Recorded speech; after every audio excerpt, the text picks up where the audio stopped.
हमारा आज का सवाल, बाकायदा या बातरतीब अलहियात क्या है?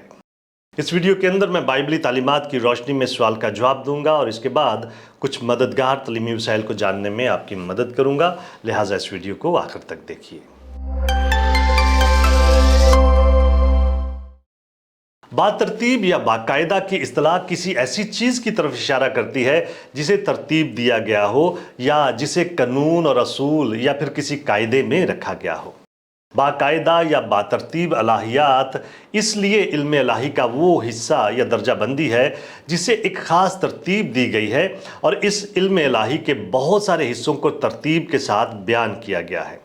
मिसाल के तौर पर बाइबल की बहुत सारी किताबें हमें फरिश्तों के बारे में मालूमात फ्राहम करती हैं, लेकिन उनमें से कोई भी एक ऐसी किताब नहीं जो फरिश्तों के बारे में हमें तमाम की तमाम मालूमात फ्राहम करती हो।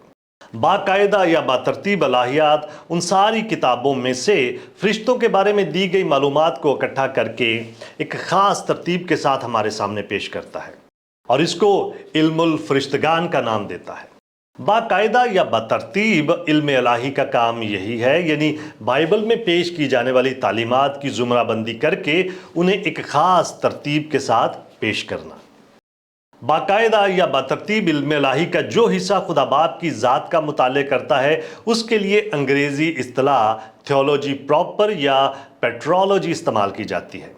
खुदा बेटे यानी खुदा यसु मसीह की ज़ात का मुताला जिस हिस्से में किया जाता है उसके लिए उर्दू इस्तिलाह इल्मुल मसीह है, जबकि अंग्रेज़ी इस्तिलाह क्रिस्टोलॉजी है।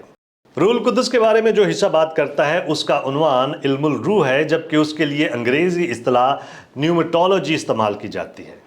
इल्मुल कलीसिया वो हिस्सा है जिसमें कलीसिया के बारे में पढ़ाया जाता है और इसके लिए अंग्रेज़ी इस्तिलाह एक्लीजियोलॉजी इस्तेमाल की जाती है और इसके लिए उर्दू इस्तिलाह इल्मुल कलीसिया है। आखिर ज़माने के बारे में हम जिस हिस्से में पढ़ते हैं उसके लिए उर्दू इस्तिलाह इल्मुल आखिर है, जबकि अंग्रेज़ी इस्तिलाह एस्केटोलॉजी है। इल्मुल फरिश्तगान के लिए अंग्रेज़ी इस्तिलाह एंजलियोलॉजी इस्तेमाल की जाती है। बद अरवाह के बारे में अलहियात का जो हिस्सा हमें आगाही देता है उससे अक्सर क्रिश्चियन डीमोनोलॉजी के तौर पर जाना जाता है, जो बद अरवाह के हवाले से मसीही नुक्ता नज़र पर बात करता है। इल्मुल इंसान या बशरियात मसीही नुक्ता नज़र से इंसान की ज़ात का मुताला है, जिसके लिए अंग्रेज़ी इस्तिलाह एंथ्रोपोलॉजी इस्तेमाल की जाती है।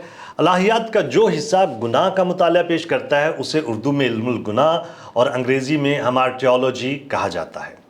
बातरतीब तरीके से बाइबल मुकद्दस को पढ़ने, समझने और सिखाने के लिए अलहियात एक बहुत ही आला वसीला है। बाकायदा या बातरतीब इल्म इलाही के अलावा इस इल्म को और तरीक़ों से भी देखा जा सकता है या इसकी दर्जाबंदी की जा सकती है, जैसे कि बाइबली अलहियात बाइबल की किसी मखसूस किताब या किताबों का मुताला है और ये तरीक़ाकार उस किताब के अंदर अलहियात के जिस मखसूस हिस्से पर जोर दिया गया हो उसको नुमायाँ करता है। मिसाल के तौर पर यूहन्ना की इंजील इल्मुल मसीह पर बहुत ज़्यादा जोर देती है, क्योंकि इस किताब का ज़्यादातर जोर मसीह खुदावंद की अलूहियत पर है। तारीख़ी अलहियात इस अंदाज से मसीही अकायद का मुताला है कि उन्हें इब्तदाई दौर में कई सदियों के दौरानिए में कैसे जानना, परखा और तरतीब दिया गया था। असूली अलहियात, जिसके लिए अंग्रेज़ी ज़ुबान में डॉगमेटिक थियोलॉजी की इस्तिलाह को इस्तेमाल किया जाता है, कलीसिया के अंदर कुछ ख़ास ग्रोहों का मुताला है जिन्होंने मुख्तलिफ़ तरह के अकायद को अपने तौर पर ज़्यादा मुअस्सर तौर पर तरतीब दिया होता है, जैसे कि कैल्विन का इल्म इलाही, अदवारियात का इल्म इलाही वगैरह। हम असर इल्म इलाही दरअसल उन अकायद का बातरतीब मुताला है जो या तो हालिया तौर पर तरतीब दिए गए हैं या हालिया तौर पर जिन पर ज़्यादा तवज्जो या ज़ोर दिया जाता है। इससे कोई फ़र्क नहीं पड़ता कि आप अलहियात की कौन सी दर्जाबंदी को पढ़ते हैं। सबसे अहम बात यह है कि आप अलहियात का मुताला करते हैं। क्या आप और बहुत कुछ जानना चाहते हैं? हमारे चैनल को सब्सक्राइब कीजिए ताकि आप हमारे दीगर वीडियोस को मिस ना कर दें और बहुत सारे सवालात के जवाबात के लिए हमारी वेबसाइट godquestions.org को विज़िट कीजिए। क्या आपके और बहुत सारे सवालात हैं?